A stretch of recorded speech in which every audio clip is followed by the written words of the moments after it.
بسم اللہ الرحمن الرحیم۔ السلام علیکم، میں رزین حیدر مظہر ہوں اور آپ کو اپنے اس ویلاگ میں خوش آمدید کہتا ہوں۔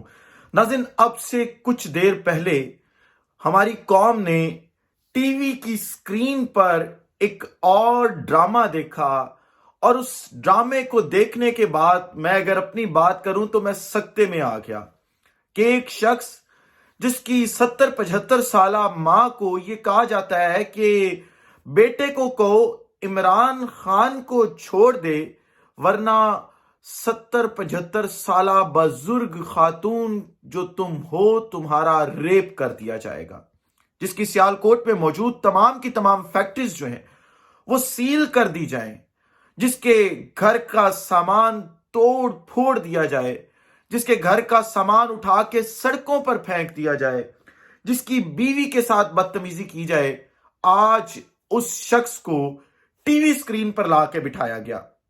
وہ شخص آج سے 25-26 دن پہلے کراچی سے اچانک گرفتار ہوا، اور پاکستان کے تمام قانون نافذ کرنے والے اداروں نے یہ کہا کہ عثمان ڈار نام کا کوئی شخص ہمارے پاس موجود نہیں ہے۔ حالانکہ اس چیز کا کنفرم کیا گیا تھا ان کے ڈرائیور کی جانب سے کہ عثمان ڈار کو پولیس نے گرفتار کیا ہے، لیکن پولیس کہتے تھے ہمارے پاس نہیں ہے عثمان ڈار۔ پھر عثمان ڈار گیا کہاں؟ زمین کھا گئی، آسمان نگل گیا، کہاں چلا گیا عثمان ڈار؟ کوئی پتہ نہیں تھا۔ چند روز بعد پولیس ایک ایف آئی آر درج کرتی ہے جس میں یہ کہا جاتا ہے کہ عثمان ڈار تو اغوا ہو گیا ہے، عثمان ڈار نہ جانے کہاں چلا گیا ہے، اب کیا ہوگا عثمان ڈار کا؟ لہٰذا عثمان ڈار کو بازیاب کروایا جاتا ہے۔ کوششیں شروع ہو جاتی ہیں۔ آج تقریباً 25-26 دن کے بعد وہی عثمان ڈار جو اغوا ہوا تھا، جس کا مقدمہ درج تھا، وہ اچانک سے نمودار ہوتا ہے، اور نمودار بھی کیسے ہوتا ہے کہ ایک لش پش ہو کے خط ہوا ہے، بال بنائے ہوئے ہیں، اچھی ڈریسنگ سوٹنگ بوٹنگ کی ہوئی ہے، اور وہ ٹی وی کی سکرین پر نمودار ہوتا ہے دنیا نیوز کے اینکر کامران شاہد کے پروگرام میں، اور وہاں بیٹھ کر وہ بیان دیتا ہے کہ 9 مئی کے جو واقعات ہوئے تھے ان کا ماسٹر مائنڈ عمران خان تھا۔ 9 مئی کے واقعات کی مکمل پلاننگ جو تھی وہ کہیں اور نہیں کی گئی تھی، بلکہ وہ زمان پارک میں بیٹھ کے کی گئی تھی۔ اور پلاننگ میں کون کون شامل تھا؟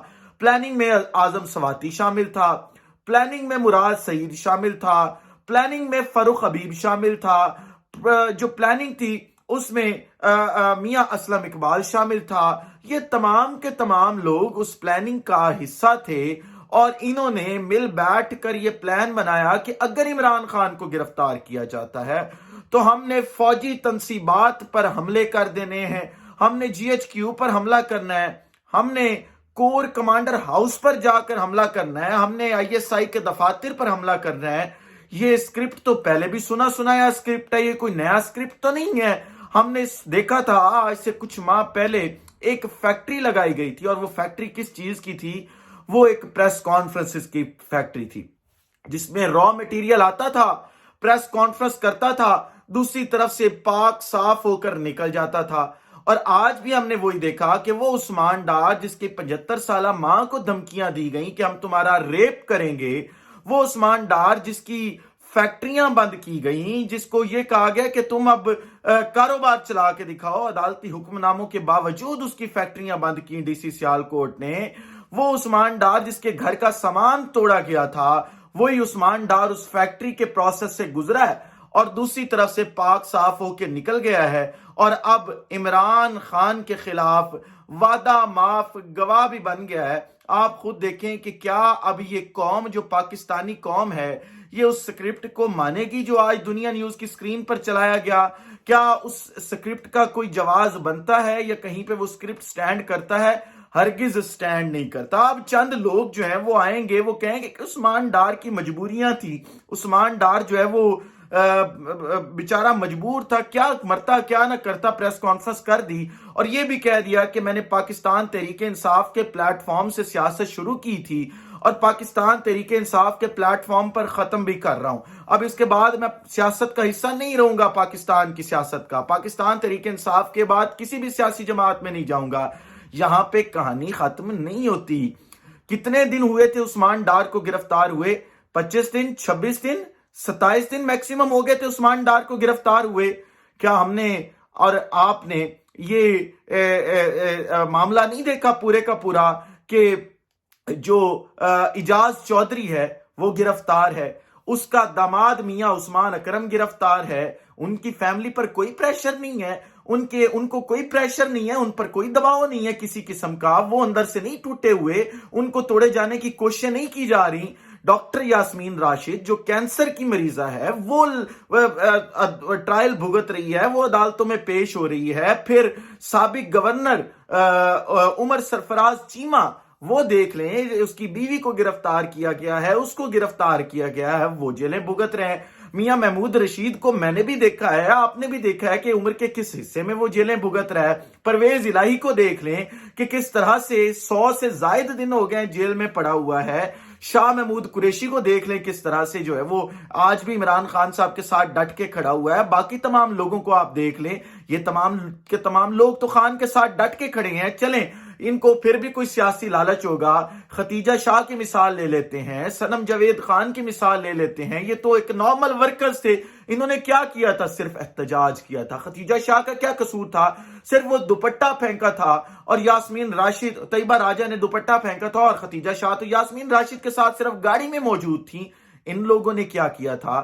یہ لوگ تو نہیں چکے، ان لوگوں پر کوئی دباؤ نہیں ہے، ان لوگوں پہ کوئی پریشر نہیں ہے. صنم جاوید جس کے چھوٹے چھوٹے بچے ہیں، اس کے اوپر کیا کوئی پریشر نہیں ہوگا؟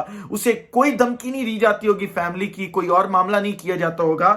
سب کچھ ہوتا ہے، لیکن ساتھ دینے والے آخری سانس تک ساتھ دے جاتے ہیں، وہ کھڑے ہو جاتے ہیں. وہ یہ نہیں کرتے کہ عمران خان کے خلاف ہم وعدہ معاف بننے کو گواہ معاف، جو وعدہ معاف گواہ ہوتا ہے وہ بننے کو تیار ہیں. لیکن آپ نے بھی دیکھا، ہم نے بھی دیکھا کہ کچھ مفاد پرست سیاستدان جو کہ سرمایہ دار ہیں، بیسیکلی برجواسی طبقہ جو معاشرے کا ہوتا ہے، وہ اس برجواسی طبقے سے تھے جن کو اس قوم کا نہیں بلکہ اپنے کاروباروں کا جو ہے وہ ڈر ہے، ان کو اپنے کاروبار بچانے ہیں. وہ تمام کے تمام لوگ جنہیں اپنی سیاستیں بچانی تھیں، جنہیں یہ تھا کہ خان کے ساتھ کھڑے ہوں گے تو ہتھ کڑی لگ جائے گی، جیل چلے جائیں گے، ان تمام کے تمام لوگوں نے جو ہے وہ گرفتاریاں تو دیں، لیکن گرفتاریوں کے چند روز بعد ہی اندر کھاتے ایڈجسٹمنٹس کی، سیٹلمنٹس کی، اور باہر آئے، اور اس فیکٹری میں سے ایسے کلین ہو کے، ڈرائی کلین ہو کر باہر آئے کہ جس طرح ایک نو مولود بچہ ہوتا ہے اور اس نو مولود بچے کے سر پر کوئی گناہ نہیں ہوتا.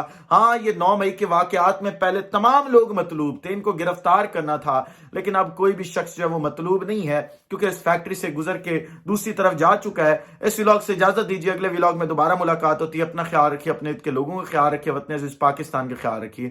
اس وطن عزیز پاکستان کو اور آپ تمام لوگوں کا اللہ حامی ناصر ہو. پاکستان زندہ باد.